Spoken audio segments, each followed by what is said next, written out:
இன்னொன்று திமுகன்னு ஒரு பொய்யான குற்றச்சாட்டு சொல்கிறாங்க. விவேக் ஒரு படத்தில் நடிக்கும்போது ஒரு டைலாக் சொல்லுவார் தான் ஞாபகம் வருது. போலீஸ் கான்ஸ்டபிள் பிடிச்சிருவான். அப்போ அவர் சொல்லுவார், எனக்கு கமிஷனர் தெரியாது. போகும்போது வண்டி எடுத்து போகும்போது கடைசியாக சொல்கிறாரு, கமிஷனர் எனக்கு என்னத்தை கமிஷனர் எனக்கு தெரியும், ஆனால் என்ன கமிஷனர் தெரியாதுன்னு. அது மாதிரி யாராவது திமுகவில் ஒரு பெரிய கட்சி எங்கேயாவது இருந்திருக்கலாம், ஃபோட்டோ எடுத்துருக்கலாம், அதை வச்சு அவர் திமுகன்னு எப்படி சொல்ல முடியும்? பொதுக்கூட்டத்தில் இருக்கிறதோ சட்டமன்ற உறுப்பினர் நிற்கிறதோ யார் வேணால் மக்கள் பார்க்குறாங்க. ஆனால் திட்டவட்டமாக நாங்கள் தெரிவித்து விட்டோம். திமுகவுக்கும் நான் அமைப்பு செயலாளர் முறையில் சொல்கிறேன், அந்த அக்யூஸ்டுக்கும் திமுகவுக்கும் எந்த சம்மந்தமும் கிடையாது. மற்றதெல்லாம் இட்டு கட்டி பேசுகிறாங்க.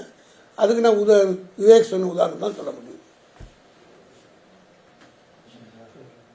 சார், பத்திரிகையெல்லாம் கூட வெளியானது, ஒரு இன்விடேஷன்ல கூட வந்து அவரோட ஞானசேகரன் அந்த பேர் இருக்கிற மாதிரி.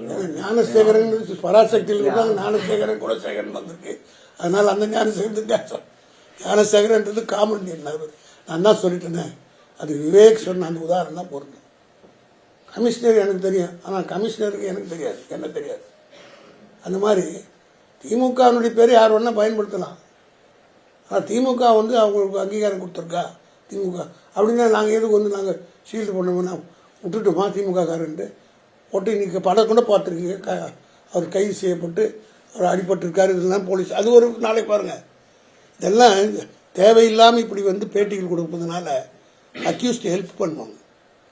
இந்த எஃப்ஐஆரை பற்றி அவர் பேசுகிறது ஒரு போலீஸ் ஆஃபீஸர் அண்ணாமலை, எஃப்ஐஆர் பற்றிலாம் திஸ் இஸ் டூ ஏர்லி, இதை பற்றி ஒன்றுமே பேசக்கூடாது.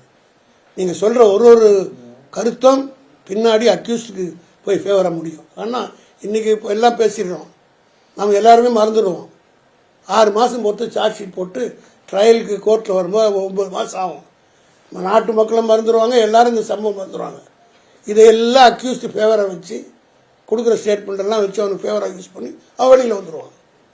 அதனால் இட் இஸ் டூ ஏர்லி. இந்த மாதிரி விஷயங்களில் ஒரு போலீஸ் ஆஃபீஸராக இருந்த அண்ணாமலைக்கு இது கூட தெரியலன்னா, நான் ஒரு கிரிமினல் லாயராக 47 வருஷமாக ப்ராக்டிஸ் பண்ணுவேன்ற மாதிரி சொல்கிறேன். இந்த மாதிரி இன்வெஸ்டிகேஷன் வந்து கருத்துக்கள் சொல்லவே கூடாது. எது சொன்னாலும் அது அக்யூஸ்டுக்கு போய் ஃபேவராக முடிச்சிடும். ஆக அக்யூஸ்ட் ஹெல்ப் பண்ணுறதுக்காக அண்ணாமலை செய்கிறாரான்ற ஒரு சந்தேகம் கூட எனக்கு வருது. இப்படி ஸ்டேட்மெண்ட் கொடுக்குறதுனால டெஃபினட்டாக as a police officer you should no.